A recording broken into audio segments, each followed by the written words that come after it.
اعوذ باللہ من الشیطان الرجیم بسم اللہ الرحمن الرحیم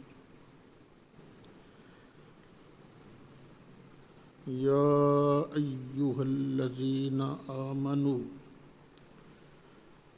لا تکونوا کالذین کفروا وقالوا لإخوانهم اذا ضربوا في الارض او كانوا غزا لو كانوا عندنا ما ماتوا وما قتلوا ليجعل الله ذلك حسرة في قلوبهم والله يحيي ويميت والله بما تعملون بصير صدق اللہ مولانا العظیم بحمد اللہ تعالی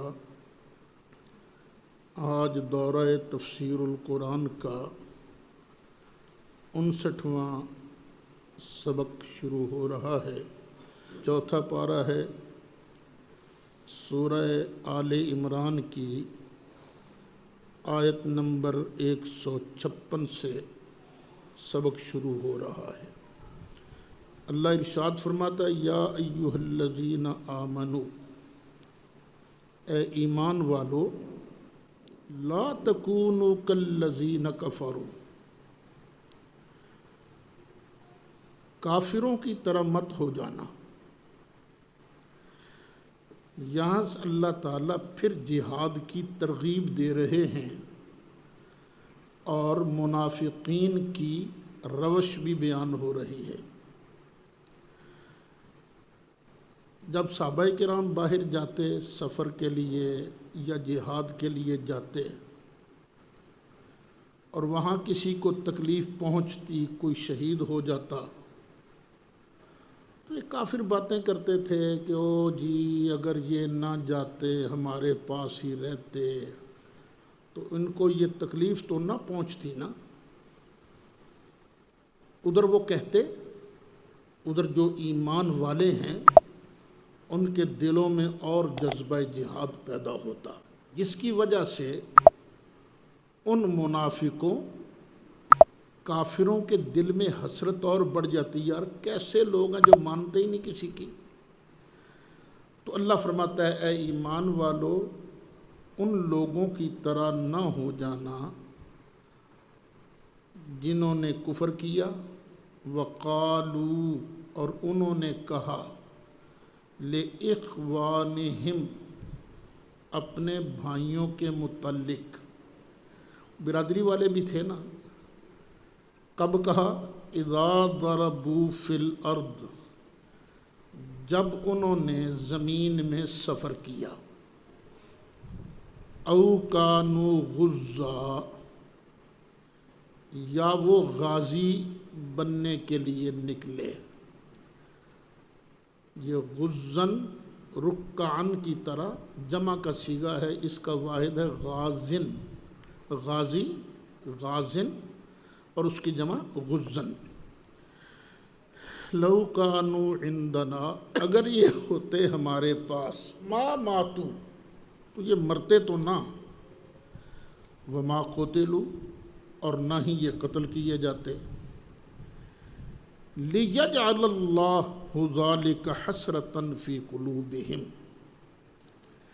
اس لیے کہ اللہ ان کے دلوں میں اس کی حسرت رکھے۔ ہم تو روکتے تھے، یہ تو رکے ہی نہیں۔ وَاللَّهُ يُحْيِي وَيُمِيتُ، زندگی دینے والا بھی اللہ ہے، موت دینے والا بھی اللہ ہے۔ تو گھر میں بیٹھا رہے، کوئی ضروری تھوڑی ہے وہ بچ جائے گا، مرے گا نہیں۔ کوئی جہاد پر جائے، کوئی ضروری تھوڑا ہے وہ قتل ہی ہوگا نہ، زندگی اور موت کا مالک اللہ ہے۔ واللہ بما تعملون بصیر، اور جو کچھ تم کر رہے ہو اللہ اس کو دیکھ رہا ہے۔ وَلَئِن قُتِلْتُمْ فِي سَبِيلِ اللَّهِ، اور اگر تم اللہ کی راہ میں قتل کر دیے جاؤ، او متم، یا تم اللہ کی راہ میں مر جاؤ، لمغفرۃ من اللہ، تو البتہ اللہ کی طرف سے بخشش، ورحمہ، اور رحمت، خیر، یہ زیادہ بہتر ہے۔ اللہ کی طرف سے بخشش اور اللہ تعالیٰ کی طرف سے رحمت یہ زیادہ بہتر ہے، کس سے؟ مما یجمعون، اس ساری دولت سے جو یہ جمع کرتے ہیں۔ وَلَئِن مُتُّمْ، اور اگر تم مر جاؤ، او قتلتم، یا قتل کر دیے جاؤ، لَإِلَى اللَّهِ تُحْشَرُونَ، یہ سب کو خطاب ہے، تو تم سب نے اللہ کی بارگاہ میں جمع ہونا ہے، تم وہاں اٹھائے جاؤ گے، اللہ کے سامنے کھڑے کیے جاؤ گے۔ اب غزوہ احد میں مسلمانوں کی غلطی کی وجہ سے بڑا نقصان اٹھانا پڑا۔ اب دیکھیں، آپ سبق پڑھتے ہیں، کبھی سستی کر جائیں تو آپ کے اساتذہ آپ کو ڈانٹتے بھی ہیں، اوئے سبق نہیں یاد کیتا۔ اسی طرح ہر سربراہ جو ہے وہ ڈانٹ ڈپٹ تو کرتا ہی ہے نا، نظم کو چلانے کے لیے۔ اتنا بڑا نقصان ہوا مسلمانوں کا کہ 70 جلیل القدر صحابہ شہید ہو گئے، لیکن جو بعد والے تھے، پیچھے والے صحابہ تھے، سرکار نے ان کو کچھ بھی نہیں کہا، بلکہ بڑی محبت سے ملتے رہے ان سے۔ تو اس کا نتیجہ کیا ہوا؟ وہ سب سرکار کے گرد اکٹھے رہے۔ اب اس کو اللہ بیان کرتا ہے، فَبِمَا رَحْمَةٍ مِّنَ اللَّهِ، تو یہ کتنی مہربانی ہے اللہ کی، کتنی مہربانی کی وجہ ہے کہ لنت لہم، کہ تو ان کے لیے نرم دل ہے۔ اللہ کی مہربانی کی وجہ سے، بہت بڑی مہربانی کی وجہ سے تو ان کے لیے رحم دل ہے، نرم دل ہے۔ وَلَوْ كُنْتَ فَظًّا، اگر تو ہوتا تیز مزاج، غلیظ القلب، سخت دل، لَانْفَضُّوا مِنْ حَوْلِكَ، تو محبوب پیارے یہ تیرے ارد گرد سے بکھر جاتے، بھاگ جاتے۔ فَاعْفُ عَنْهُمْ، چل محبوب تو ان کو معاف کر دے۔ اب اللہ کا دریائے کرم دیکھو کتنا ہے، محبوب چل تو ان کو معاف کر دے، ایک۔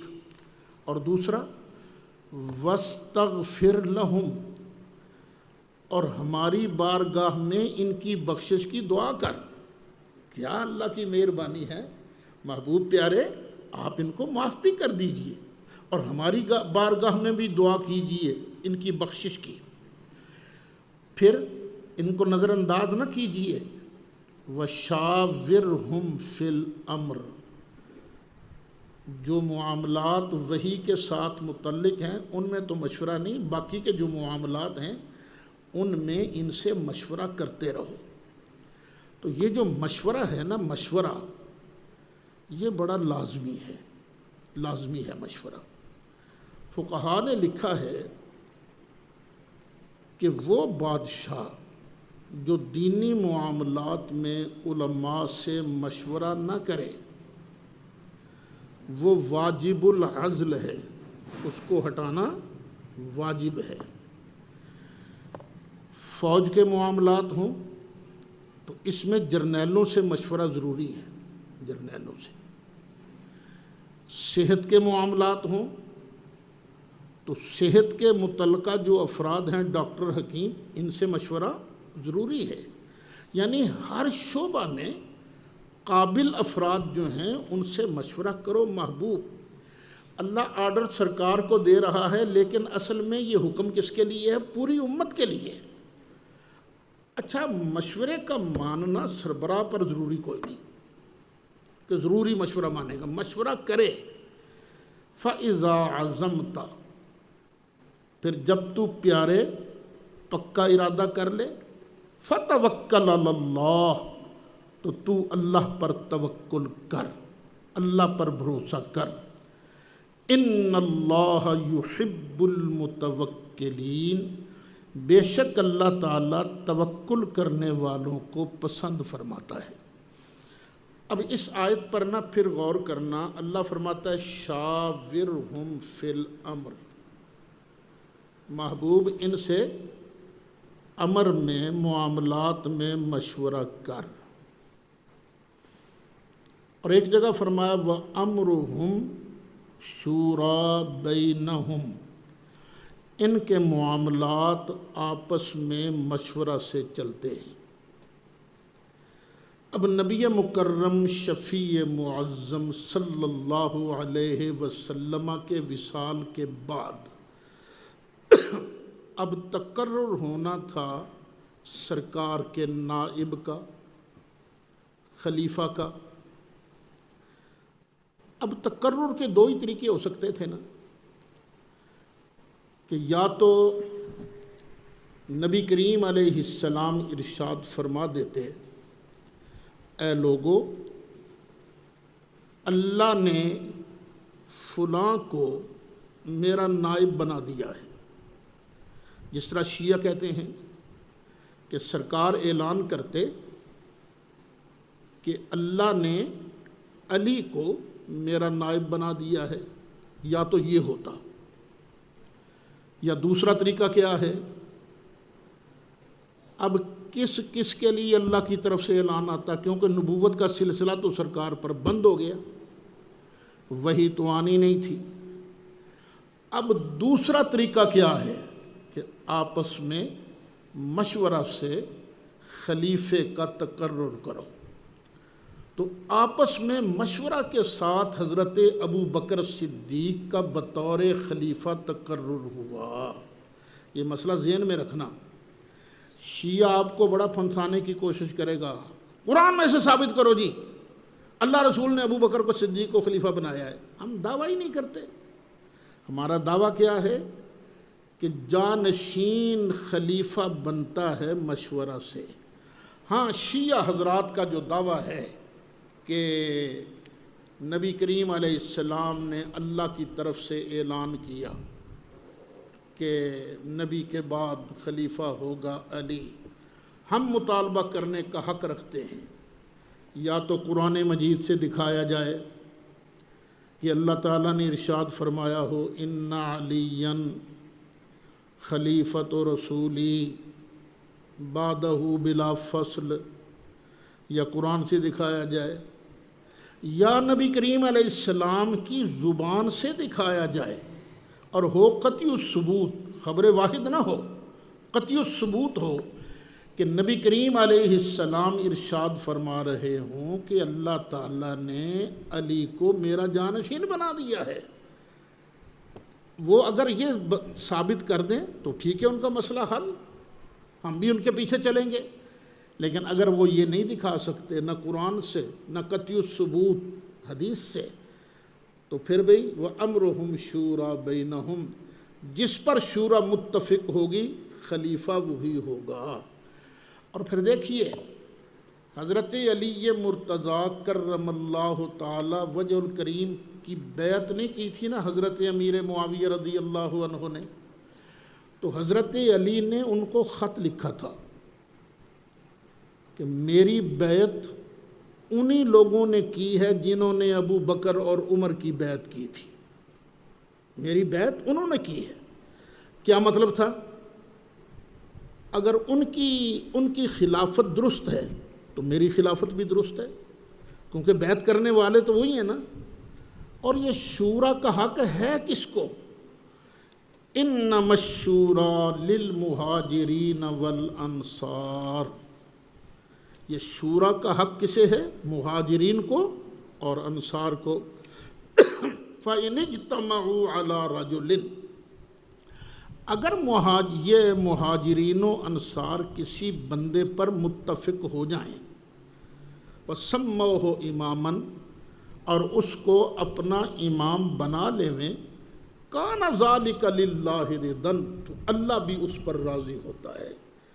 تو امرہم شورا بینہم، اللہ فرماتا ہے محبوب ان سے مشورہ کرتا رہے. پھر آگے فرمایا ان ینصرکم اللہ فلا غالب لکم، اگر اللہ تمہاری مدد فرمائے گا نا پھر کوئی تم سے جیت نہیں سکتا. وَإِن يَخْذُلْكُمْ، اور اگر اللہ تمہیں رسوا کرے، چھوڑ دے، فَمَنْ ذَا الَّذِي يَنْصُرُكُمْ مِنْ بَعْدِهِ، تو کون ہے جو پھر تمہاری مدد کرے گا اس کے بعد. وَعَلَى اللَّهِ فَلْيَتَوَكَّلِ الْمُؤْمِنُونَ، اور اللہ ہی پر ہے، اللہ پر ہی مومنوں کو توکل کرنا چاہیے.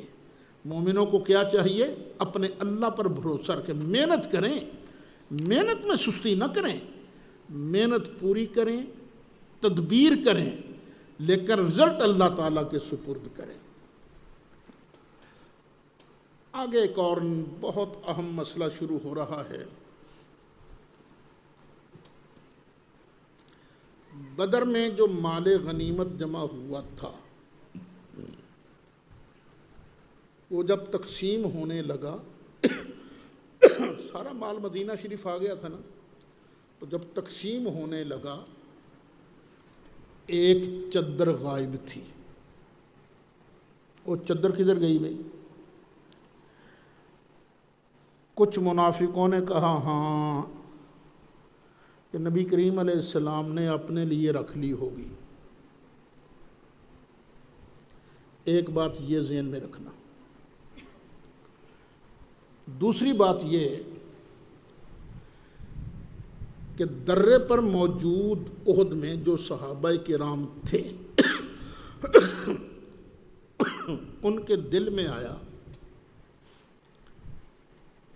کہ وہ جو ان کے پیچھے، کافروں کے پیچھے دوڑ کر ان کو مار رہے ہیں، ان کا اسلحہ وغیرہ چھین رہے ہیں، ان کا مال جو ہے وہ لے رہے ہیں، تو کہیں سرکار یہ نہ کہہ دیں جس نے مال حاصل کیا ہے اسی کا ہے، ہم کہیں رہ نہ جائیں، ایسا نہ ہو کہ ہمیں مال نہ ملے.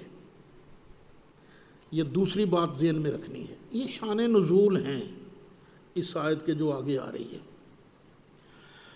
ویسے ایک بات اور بھی ذہن میں رکھ لیجئے، شاہ ولی اللہ فرماتے ہیں ادر الاشیاء فی فہم القرآن شان النزول، قرآن فہمی میں سب سے مضر چیز یہ شان نزول ہے. شان نزول پر آیت بند نہیں ہوتی، شان نزول بیان ہو سکتا ہے اس وجہ سے یہ آیت آئی، لیکن حکم اس کا عام ہوتا ہے. اب یہ نبی کریم علیہ السلام پر ایک قسم کی خیانت کا الزام لگ رہا تھا نا. وہ چادر والی بات ہو تو، یا یہ کہ کسی کو حق دینا کسی کو نہ دینا، یہ خیانت کا الزام ہے. اور خیانت تو پسند نہیں ہے نہ اللہ کو نہ اللہ کے رسول علیہ السلام کو. خیبر میں فتح کے بعد مسلمانوں کا ایک آدمی فوت ہو گیا. سرکار نے فرمایا پھر یہیں دفن کر دو اس کو. اب اس کے جنازے کے لیے سرکار کی بارگاہ میں عرض کیا گیا تو سرکار نے فرمایا میں تو نہیں پڑھوں گا، تم پڑھ لو.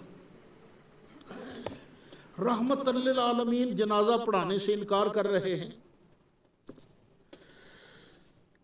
پوچھا کہ کیوں، آپ کیوں اس کا جنازہ نہیں پڑھنا چاہتے؟ فرمایا اس نے خیانت کی ہے، خیانت کی ہے. اور جب سامان کی تلاشی لی گئی تو اس سامان میں ایک چادر ملی جس کی قیمت ہوگی صرف 2 درہم. یعنی خیانت ایک ایسی بری چیز ہے کہ جس کی وجہ سے رحمت کائنات صلی اللہ علیہ وسلم جیسی عظیم شخصیت نے خیانت کی وجہ سے جنازہ پڑھانے سے انکار کر دیا، لیکن دوسروں کو کہا کہ بھئی تم پڑھو جنازہ. یہاں سے یہ مسئلہ بھی معلوم ہوا کہ کبیرہ گناہ کی وجہ سے بندہ بے ایمان نہیں ہو جاتا. اگر وہ بے ایمان ہو جاتا تو سرکار صحابہ کو بھی نہ پڑھنے دیتے۔ اور پھر یہ بھی مسئلہ معلوم ہوا سرکار کی نگاہ نبوت کتنی تیز تھی، اس نے چھپایا، سرکار نے فٹ بتا دیا۔ اچھا، اب یہ تینوں چیزیں نا ذہن میں رکھ کے اب آیت کا ترجمہ سنو۔ وَمَا كَانَ لِنَبِيٍّ أَن يَغُلَّ، کسی نبی کے لیے یہ لائق ہے ہی نہیں کہ وہ خیانت کرے۔ سوچنا بھی نہ کسی نبی کے بارے میں کہ نبی خیانت کرے گا، کیونکہ خیانت اور نبوت دو متضاد چیزیں ہیں۔ نبی خائن نہیں ہوتا اور خائن نبی نہیں ہوتا۔ وَمَن يَغْلُلْ،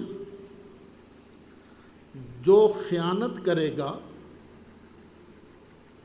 اصل میں غل کہتے ہیں مال غنیمت میں سے کوئی چیز چھپانا، اور جو بندہ کوئی چیز چھپائے گا یأت بما غلہ، آئے گا اس چیز کے ساتھ جس کو اس نے چھپایا تھا، یوم القیامہ، قیامت کے دن۔ قیامت کے دن جو چیز، جس چیز کی خیانت کی گئی تھی وہ اٹھا کر سب لوگوں کے سامنے آئے گا۔ اس وقت سب کے سامنے رسوائی ہوگی۔ یار یہ کتنا بڑا صوفی بنا پھرتا تھا لیکن کتنا خائن ہے۔ تو خیانت جو ہے بہت بڑا جرم ہے۔ دیکھو اللہ تعالیٰ تمہیں مساجد کا انتظام بھی دے گا، مدارس کا اہتمام بھی اللہ تعالیٰ تمہارے سپرد کرے گا۔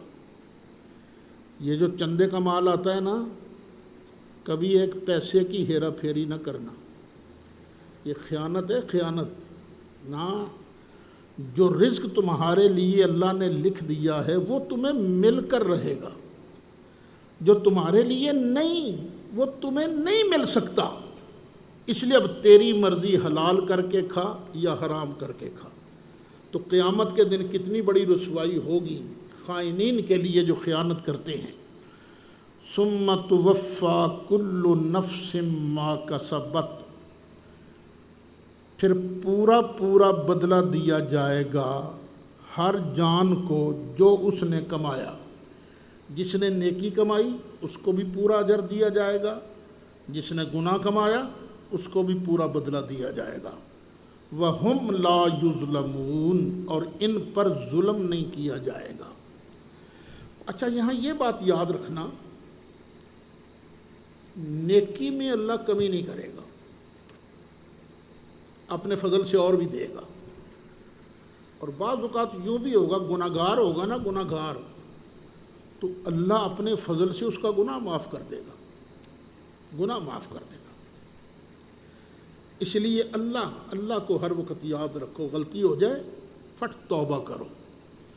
اچھا، اس مسئلے کو آپ نے سمجھ لیا نا کہ مال غنیمت میں یا ویسے خیانت کسی نبی کی شان کے لائق ہی نہیں۔ اس بات کو ذہن میں رکھ کر اب میری اگلی بات سنو۔ یہ جو فدق کا شور مچا رکھا ہے لوگوں نے، اس کی وجہ صرف ایک ہے کہ یہودیوں نے سازش کر کے یہ فدق والی کہانی خود گھڑی ہے، اور ہمارے راویوں نے پتہ نہیں کس طرح اس کو بخاری اور مسلم کے اندر جگہ دے دی۔ بخاری کا مرتبہ مسلم کا مرتبہ کتاب اللہ جیسا نہیں ہے۔ یہ دیکھو نا، یہ دو گتوں کے درمیان یہ جو قرآن ہے اس کا ایک ایک حرف صحیح ہے، قطعی ہے، لیکن بخاری اور مسلم کے بارے یہ نہیں کہا جا سکتا۔ کئی حدیثیں کمزور ہیں، ان میں سے ایک یہ بھی ہے۔ فدق والی کہانی جو گھڑی گئی ہے نا، سب جھوٹ ہے۔ کیوں؟ اس لیے کہ اگر یہ تسلیم کیا جائے کہ سیدہ زہرا نے فدق مانگا تھا اور کہا تھا ابا جی کا مال ہے، میں وارث ہوں، مجھے دو، پھر ایک اور بات بھی تو ماننی پڑے گی نا۔ وہ کیا کہ نبی نے یہ جو مال ہے نا اپنے لیے الگ کر لیا تھا، ما کان لنبی ان یغل، نبی خیانت کر سکتا ہے؟ نہیں۔ اور پھر آگے سے ایک حاجی ابو بکر صدیق نے حدیث بیان کر دی کہ ہم نبیوں کے گروہ کا وارث ہی کوئی نہیں بنتا، یعنی وراثت تبھی چلتی ہے نا جب مالک ہو، تو پھر ابو بکر سے بھی منوا لیا کہ جی سرکار مالک تھے اس فدق کے، اس باغ کے مالک تھے۔ وہ کیا سرکار نے خود خریدا تھا؟ یہ تو مسلمانوں کی پراپرٹی تھی، مال فیض تھا، بیت المال میں تھا یہ مال، سرکار اس میں تصرف کرتے تھے، اپنے گھروں کے خرچے بھی چلاتے تھے، مہاجرین کو بھی دیتے تھے، انصار کو بھی دیتے تھے، مجاہدین کو بھی دیتے تھے، مسافروں کو بھی دیتے تھے۔ سرکار جو تصرف فرماتے تھے وہ حاکمانہ تھا، حاکمانہ تصرف۔ پبلک پراپرٹی ذاتی پراپرٹی نہیں ہوتی۔ اب دیکھیں مسجد ہے، یہ چندہ لوگ دیتے ہیں، میں اس کا متولی ہوں، منتظم ہوں، تو اگر میں مسجد کے چندے سے کسی کی تنخواہ مقرر بھی ہوتی ہے، مقرر شدہ تنخواہ کے علاوہ تھوڑے سے پیسے جیب میں ڈال لوں تو پھر خیانت ہوگی کہ نہیں ہوگی؟ خیانت ہوگی نا۔ میں پبلک پراپرٹی تو میں ذاتی تصرف تو نہیں کر سکتا، ہاں مسجد کے معاملات کے لیے، مدرسے کے معاملات ہیں ان کے لیے میں خرچ کر سکتا ہوں، یہ میری ثواب دید ہے، ادھر خرچ کرنا ہے، ادھر خرچ کرنا ہے، ادھر خرچ کرنا ہے، لیکن ذاتی ملکیت نہیں بنا سکتا۔ تو نبی کریم علیہ الصلوۃ والسلام کس طرح اس مال فے کو اپنی ذاتی ملکیت بنا سکتے تھے؟ یہ بھی میری ایک دلیل ہے کہ فدق والی ساری کہانی جھوٹی گڑی گئی ہے، نہ سیدہ فاطمہ زہرا نے فدق مانگا اور نہ ہی آگے سے انکار کیا گیا ہے۔ کیوں؟ یہ قرآن کی اس آیت کے خلاف ہے۔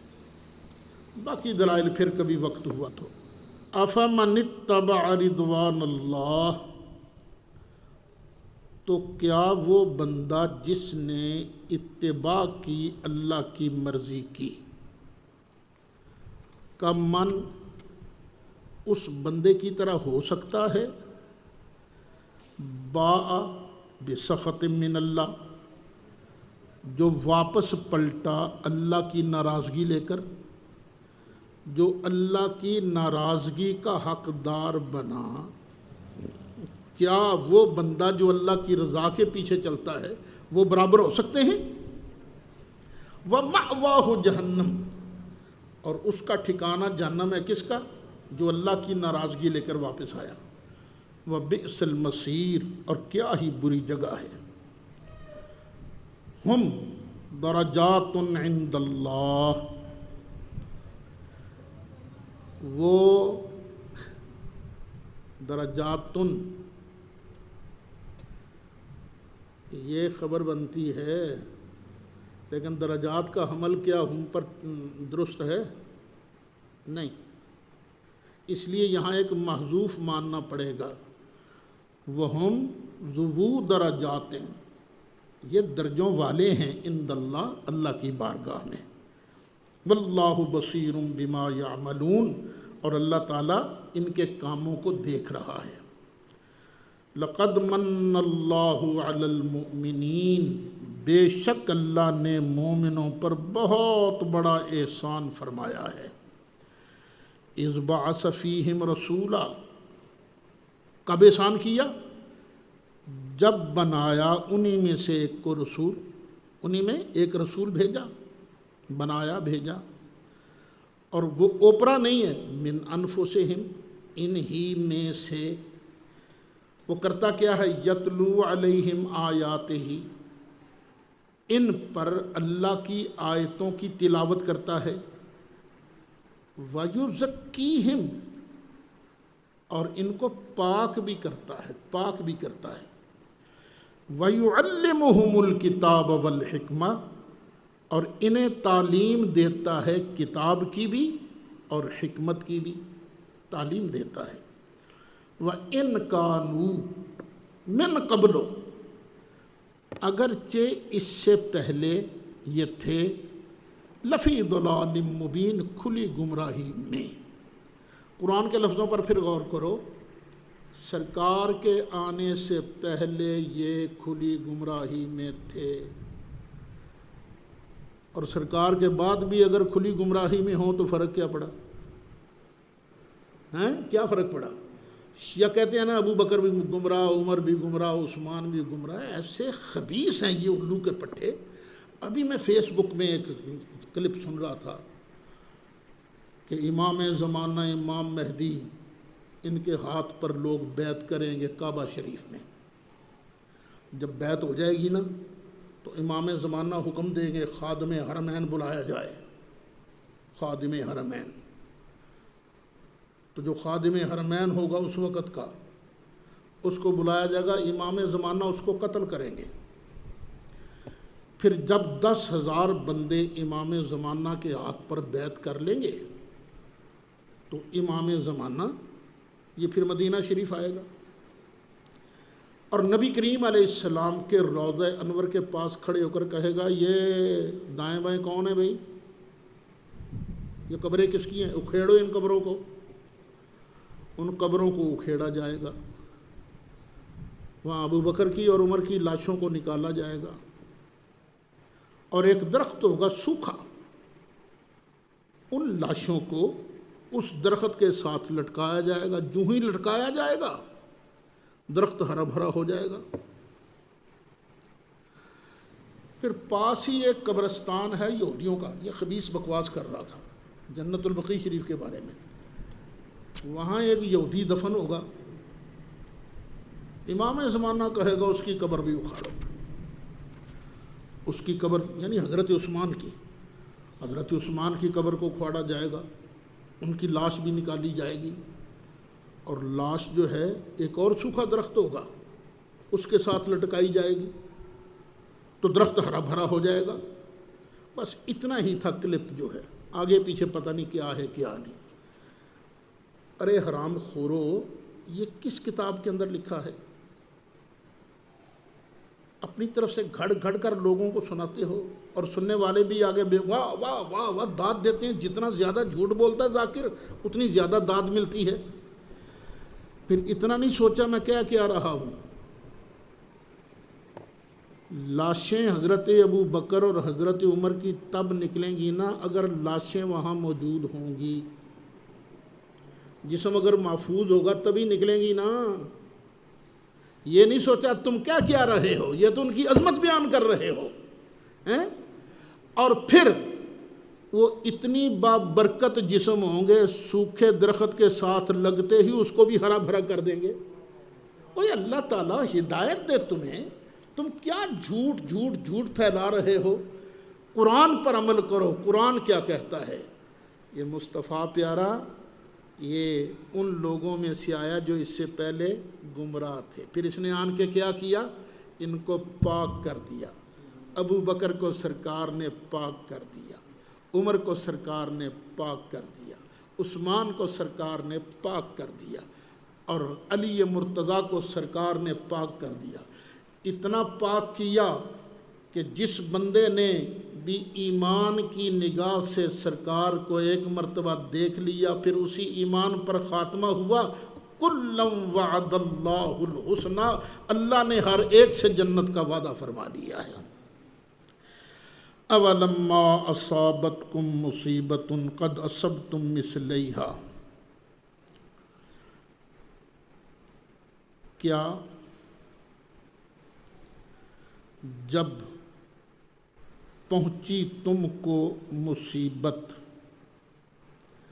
احد میں مصیبت پہنچی نا، اللہ فرماتا قد اصبتم مثلیہا، بے شک تم بھی پہنچا چکے ہو اس سے ڈبل. اس سے پہلے بدر میں تم احد کی مصیبت سے ڈبل مصیبت ان کو پہنچا چکے ہو. احد میں کتنے صحابہ شہید ہوئے تھے؟ 70. اور بدر میں کتنے کافر مارے گئے تھے؟ 70. گرفتار کتنے ہوئے تھے؟ 70. ڈبل ہو گئی نا. قلتم انا ھذا، پھر تم نے کہا یہ مصیبت کہاں سے آ گئی؟ قل، محبوب کہہ دے، هو من عند انفسکم، اور یہ تمہاری اپنی طرف سے ہے نا، نہ درہ چھوڑتے نہ یہ بات بنتی۔ ان اللہ علی کل شیء قدیر، بے شک اللہ ہر چاہے پر قادر ہے، جو چاہتا ہے کر سکتا ہے۔ وما اصابکم، اور جو پہنچی تم کو مصیبت، یوم التقى الجمعان، جس دن دو گروپ آپس میں بھیڑے، فبإذن اللہ۔ اب پھر دیکھو نا، اللہ تسلی بھی دے رہا ہے نا، تسلی بھی دے رہا ہے، تھی تو تمہاری غلطی، لیکن اللہ تعالیٰ کہہ رہا ہے کہ میرے ہی حکم سے ہوا ہے۔ فبإذن اللہ ولیعلم المؤمنین، اور تاکہ اللہ تعالیٰ مومنوں کو ظاہر کر دے۔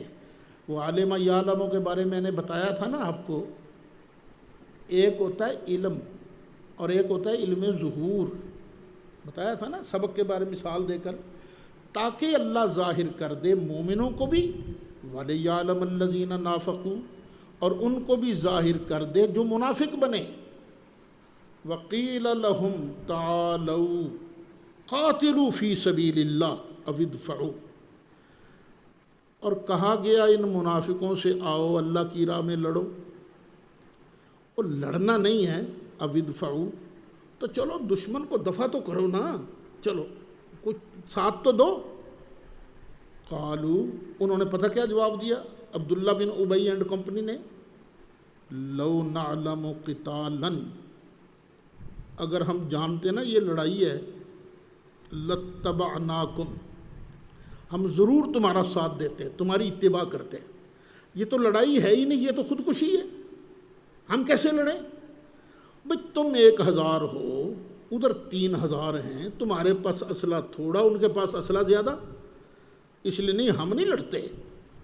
اللہ فرماتا ہے ہم للکفر یومئذ اقرب منہم للایمان، وہ اس دن ایمان کی بجائے کفر کے زیادہ قریب تھے۔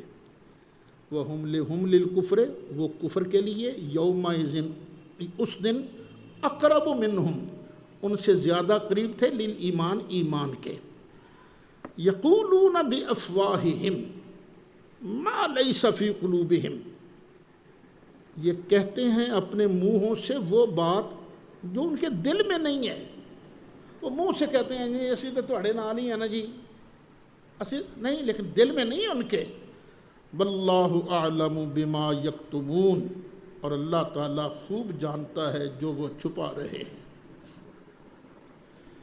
الذین قالوا، وہ لوگ جنہوں نے کہا، لإخوانہم، اپنے بھائیوں کے متعلق، وقعدوا، اور خود بیٹھے رہے، جو بھائی جہاد میں چلے گئے ان کے بارے کہا اور خود وہ بیٹھے رہے۔ کیا کہا؟ لو اطاعونا ما قتلوا، اگر یہ جانے والے ہماری بات مان لیتے تو قتل نہ کیے جاتے۔ اللہ فرماتا قل، محبوب کہہ دیں، فادرؤوا عن انفسکم الموت، چلو دور کرو اپنی جانوں سے موت کو، ان کنتم صادقین، اگر تم سچے ہو، اور گھر میں بیٹھ جاؤ اور موت کو اپنے آپ سے دور کر کے دکھاؤ۔ موت نے تو آنا ہی آنا ہے، گھر میں آئے تو، میدان جہاد میں آئے تو۔ اس لیے مسلمانوں، تمہیں موت سے نہیں ڈرنا ہے، موت جو ہے خود تمہاری زندگی کی حفاظت کرتی ہے۔ جب تک موت آ نہیں جاتی اتنی دیر تک وہ بندہ مرتا نہیں ہے۔ یا اللہ، یہ جو لوگ شہید ہو گئے، اب ان کا کیا اجر ہے؟ ان کو بھی کچھ ملے گا؟ فرمایا وَلَا تَحْسَبَنَّ الَّذِينَ قُتِلُوا فِي سَبِيلِ اللَّهِ أَمْوَاتًا، اور ہرگز گمان نہ کرنا ان لوگوں کے بارے میں جو قتل کیے گئے اللہ کی راہ میں۔ کیا گمان نہیں کرنا؟ اموات، مردہ گمان نہیں کرنا۔ بل احیاء، بلکہ یہ زندہ ہیں، عند ربہم، اپنے رب کے پیارے ہیں۔ عندہ کا معنی یہاں کیا ہے؟ پیارے ہیں۔ یرزقون، انہیں رزق بھی دیا جاتا ہے۔ آیت کو ذرا پھر پڑھو۔ ان لوگوں کو جو اللہ کی راہ میں قتل کیے گئے مردہ گمان بھی نہ کرو. یہی ترجمہ ہے نا. قتل کون سی چیز ہوتی ہے؟ روح یا جسم؟ جسم قتل ہوتا ہے نا. اللہ انہی کے بارے کہہ رہا ہے نا. جو قتل ہوا ہے نا جسم، اس کو مردہ نہیں کہنا. بل احیاء، بلکہ یہ زندہ ہیں. شہیدوں کے جسم کیا ہیں؟ زندہ ہیں. جب شہیدوں کے جسم زندہ ہیں تو نبیوں کے اجساد تو ان سے اعلیٰ زندہ ہیں نا. بس ایک فرق یاد رکھنا، ادھر جان نکلی فٹ، وہ بندہ اگلے جان میں پہنچ گیا. اگلا جہان کون سا ہے؟ عالم برزخ. اور زندہ وہاں پر یہی جسم ہے، دنیا والا.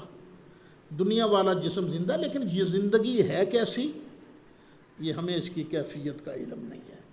اللہ نے کہا زندہ، ہم نے کہا زندہ. رسول نے کہا زندہ، ہم نے کہا زندہ. اور پھر اللہ تعالیٰ ان پر ایک اور بھی کرم کرتا ہے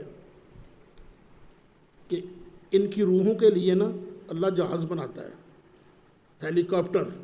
سبز رنگ کے پرندے ان کے پیٹوں میں بیٹھ جاتے ہیں. یہ جنت میں جہاں چاہتے ہیں سیر کرتے پھرتے ہیں.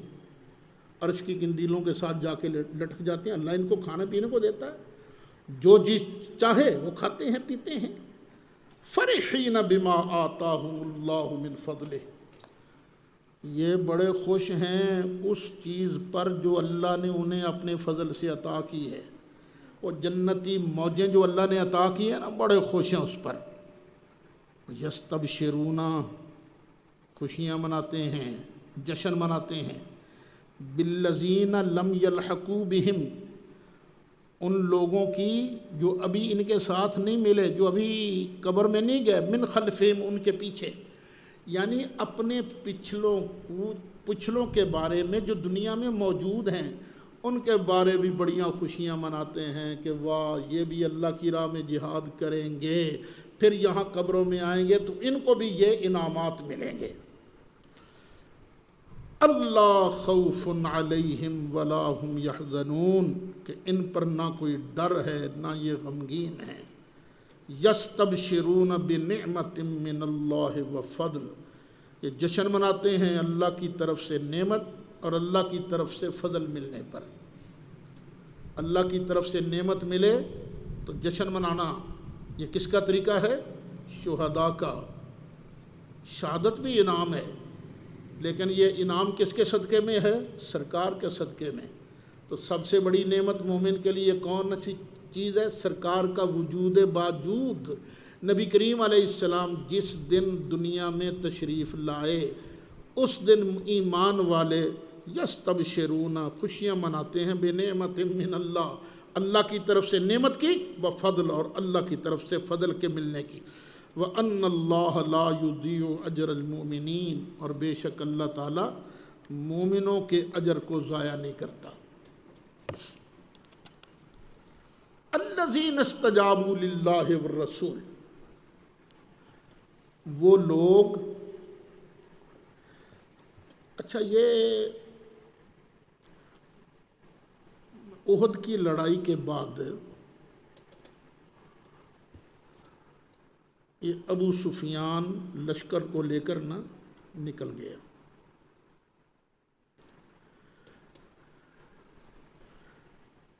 تھوڑی دور جا کر اس کو خیال آیا کہ اوہو ہم نے تو موقع گنوا دیا. اب تو مسلمان پھنسے ہوئے تھے، گرفت میں آئے تھے، مار دیتے سب کو. واپس پلٹا. ادھر نبی کریم علیہ السلام کو بھی اطلاع ہو گئی. سرکار نے فرمایا چلو بھائی، مسلمان زخمی ہیں، زخموں سے چور چور ہے، لیکن پھر بھی وہ نکل پڑے. حمراء الاسد ایک جگہ ہے، وہاں تک پہنچے، 3 میل دور مدینہ شریف سے. تو اللہ نے روب طاری کر دیا، وہ پیچھے بھاگ گیا. اور جاتی دفعہ کہہ گیا اگلے سال سے ہی. اللہ اس کو بیان فرماتا الذین استجابوا للہ والرسول، وہ لوگ جو حاضر ہو گئے اللہ کے لیے اور رسول کے لیے.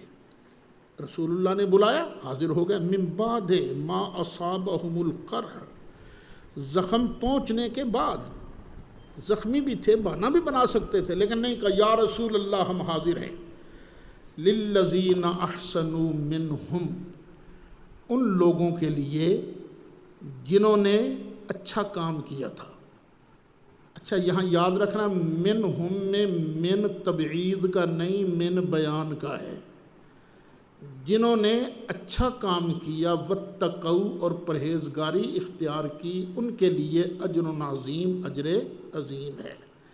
اگر من تبعیض کا لیں تو اس کا مطلب ہے کچھ ایسے بھی ہیں جن کو اللہ نے اجر نہیں دینا، محنت پوری کی، رسول اللہ کے بلانے پر حاضر ہوئے نہیں، تو یہ من کیا ہے؟ بیان کا ہے، بیان کے لیے من آتا رہتا ہے۔ ہاں اگلا سال آیا، ابو سفیان نے لشکر تیار کیا، 2000 پیدل، 300 گھوڑ سوار، بڑا اسلحہ وسلہ لے کر، لیکن اللہ نے دل میں رعب طاری کر دیا کہ وعدہ تھا نا بدر تک پہنچنے کا، کہ بدر تک جائیں گے، بدر میں لڑائی ہوگی دوبارہ۔ اب وہ یرک گیا۔ ایک آدمی مدینہ شریف آ رہا تھا، اس کو کہا اوے تو مسلمانوں نو ڈرا تاکہ اتنے تک آ نہ سکن، ساڑی بلے بلے ہو جائے۔ اس نے کہا فکر نہ کر، مجھے دے گا کیا؟ اس نے کہا 10 اونٹ انعام دوں گا۔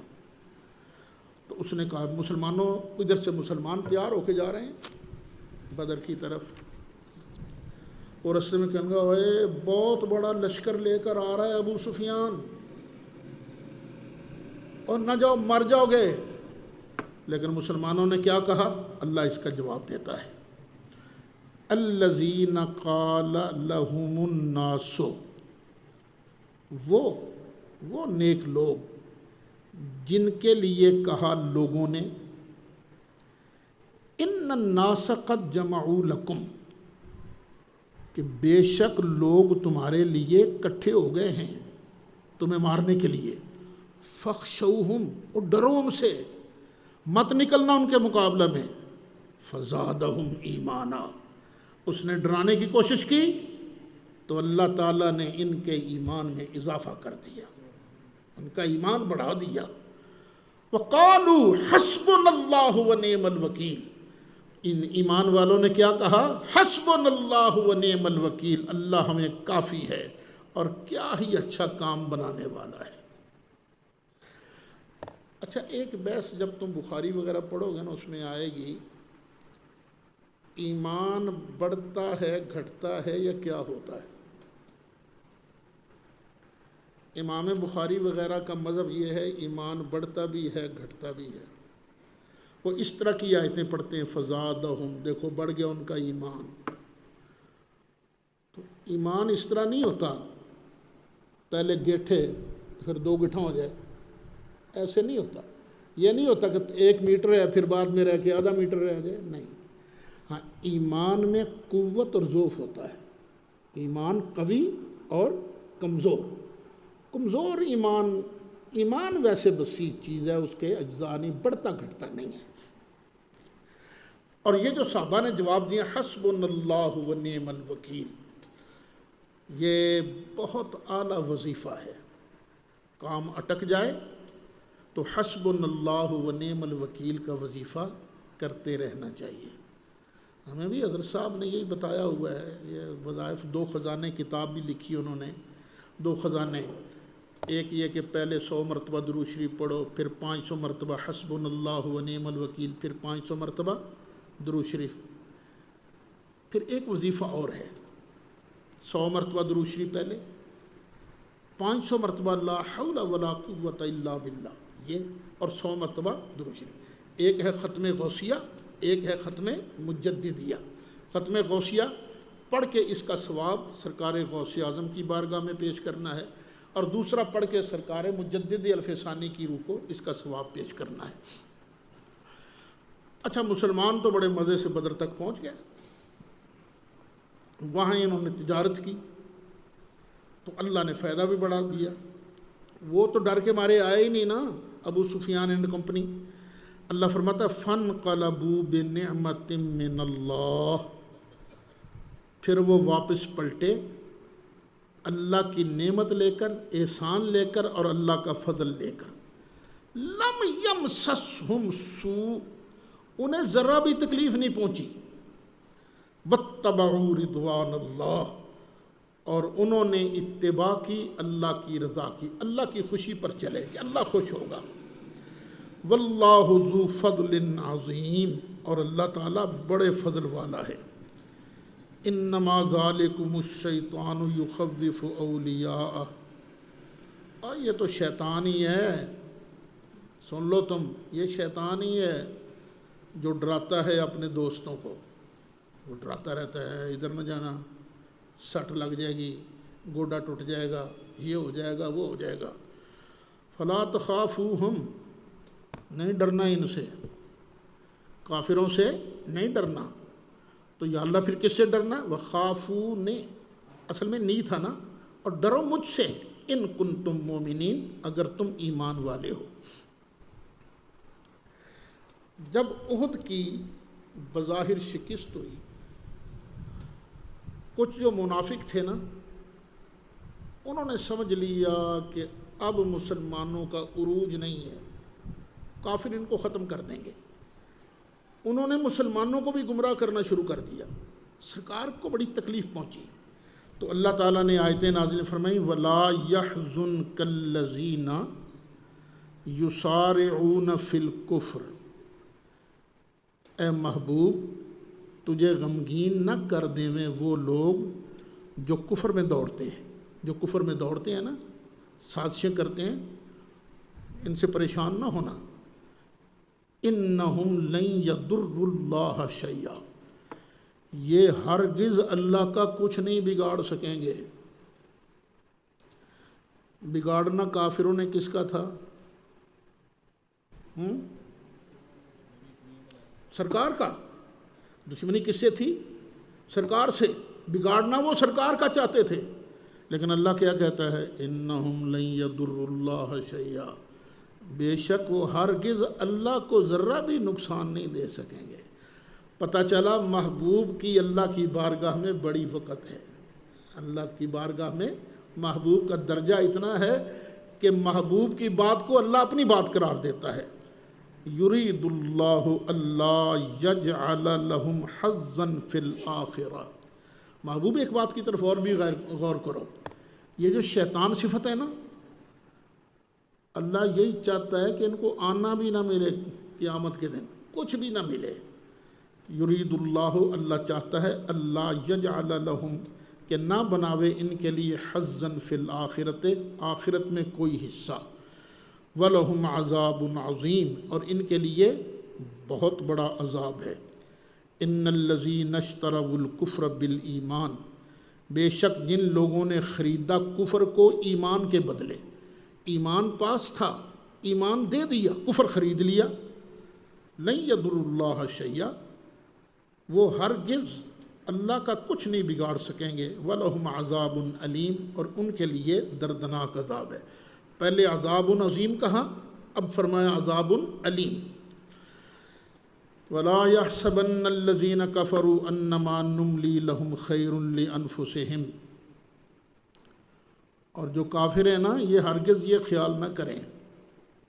کس بات کا؟ انا ما نملی لہم، جو ہم انہیں مہلت دے رہے ہیں، خیر لانفسہم، یہ ان کے لیے بہتر ہے. یہ نہ خیال کریں. ما نملی لہم یہ مبتدا ہے اور خیر لانفسہم یہ خبر ہے. انما نملی لہم، بے شک ہم انہیں کیوں مہلت دے رہے ہیں؟ لیزدادوا اسما، تاکہ اور ان کے گناہ بڑھتے جائیں. بھئی اگر آج مر گئے تو گناہ کل والے تو نہیں نا پھر اسی میں شامل ہوں گے. اس لیے ان کو دو نا زندگی، تاکہ اور کرتوت کرن اور شرارتیں کریں، تاکہ ان کی سزا بڑھتی رہے. وَلَهُمْ عَذَابٌ مُّهِينٌ، اور ان کے لیے ذلیل کر دینے والا عذاب ہے. ما كان اللہ لیذر المؤمنین علی ما انتم علیہ حتی یمیز الخبیث من الطیب. نبی کریم علیہ الصلاۃ والسلام نے ایک دن ارشاد فرمایا، قیامت تک جتنے لوگ پیدا ہونے ہیں نا، ہم سب کو جانتے ہیں، کون ہمیں مانے گا، کون ہمارا انکار کرے گا۔ منافق بھی بیٹھے تھے، انہوں نے ایک دوسرے کی طرف اشارے کیے، سنو کیا کہہ رہا ہے۔ کہتا ہے کہ جو ابھی پیدا نہیں ہوئے میں ان کو بھی جانتا ہوں، ہم روز اس کے پیچھے نمازیں پڑھتے ہیں، ہمیں تو جانتا نہیں ہے اور ان کو ضرور جانے گا۔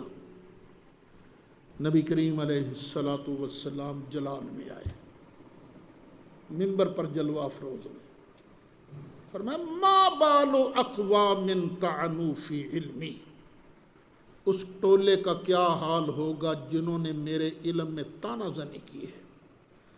رسول کے علم میں طعنہ زنی کس نے کی؟ منافقوں نے۔ مومن طعنہ زنی نہیں کرتا، مومن نہیں طعنہ زنی کرتا۔ اچھا، یہ جو الفاظ ہیں نا جو ابھی پڑھے ہیں، یہ تفسیر خازن معالم التنزیل وغیرہ میں ہیں۔ پھر آگے سرکار نے فرمایا اب سے لے کر قیامت تک جو کچھ ہونے والا ہے مجھ سے پوچھو، میں بتاؤں گا۔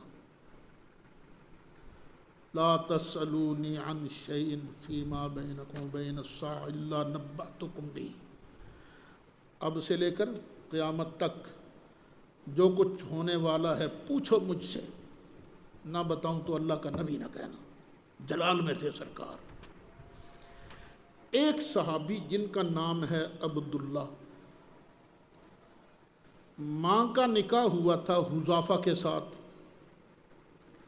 حذافہ، لیکن لوگ کہتے تھے یہ حرامی ہے، حلالی نہیں۔ تنگ آ گئے تھے، لوگوں کے تانے سن سن کر کھڑے ہو گئے، من نبی یا رسول اللہ، یا رسول اللہ میرا باپ کون ہے؟ فرمایا ابو کا حذافہ، تیرا باپ حذافہ ہی ہے، بیٹھ جا بیٹھ جا۔ ایک اور کھڑا ہوا، این مصیری، آقا میرا ٹھکانہ کہاں ہے؟ وہ منافق تھا، فرمایا انت فی النار، تو جہنم میں جائے گا۔ سرکار جلال میں فرما رہے تھے، اخیر حضرت سیدنا فاروق اعظم رضی اللہ عنہ وہ گھٹنوں کے بل گر پڑے، مزاج شناس تھے نا سرکار کے۔ آقا یہ تانا ہم نے تو نہیں مارا، رضینا باللہ ربا، ہم اللہ کے رب ہونے پر راضی، وبالاسلام دینا، اور اسلام کے دین ہونے پر راضی، وبمحمد النبی، اور آپ کے نبی ہونے پر، غیب کی خبریں دینے والے پر ہم راضی ہیں۔ سرکار کا جلال تھوڑا سا ختم ہوا، فرمایا حل انتم منتہون، اب تو تانے نہیں مارو گے نا؟ سرکار نے اس وقت فرمایا تھا، لیکن منافق آج بھی طعنہ زنی کر رہا ہے سرکار کے علم کے بارے میں۔ اب ذرا ایک بات پر اور غور کرنا، سرکار نے فرمایا تھا یہاں سے لے کر یہاں تک جو کچھ ہونے والا ہے پوچھو میں بتاؤں گا۔ اب عبداللہ نے کیا بات پوچھی تھی؟ ان دو حدوں کے درمیان والی تھی یا پہلے والی تھی؟ پہلے والی تھی، میرا باپ کون ہے، وہ تو پہلے والی تھی۔ اور دوسرے نے پوچھا میں کہاں جاؤں گا، جنت میں کہ جہنم میں؟ سرکار نے فرمایا جہنم میں۔ وہ بھی ان کے درمیان والی بات تھی یا بعد والی تھی؟ سرکار یہ کہہ سکتے تھے میں نے تو کہا تھا بھی درمیان والی بات پوچھنا، تم نے پہلے اور آخری والی بات کیوں پوچھی ہے؟ تو سرکار اول و آخر سب کچھ جانے، دیکھے بعید و قریب، غیب کی خبریں دینے والا، غیب کی خبریں دینے والا، اللہ کا وہ حبیب نبی جی، اللہ اللہ اللہ لا الہ الا ہو۔ ترجمہ اس آیت کا جو شروع کی تھی، اور اس پر وہ مسئلہ علم غیب، یہ انشاءاللہ کل بیان کریں گے۔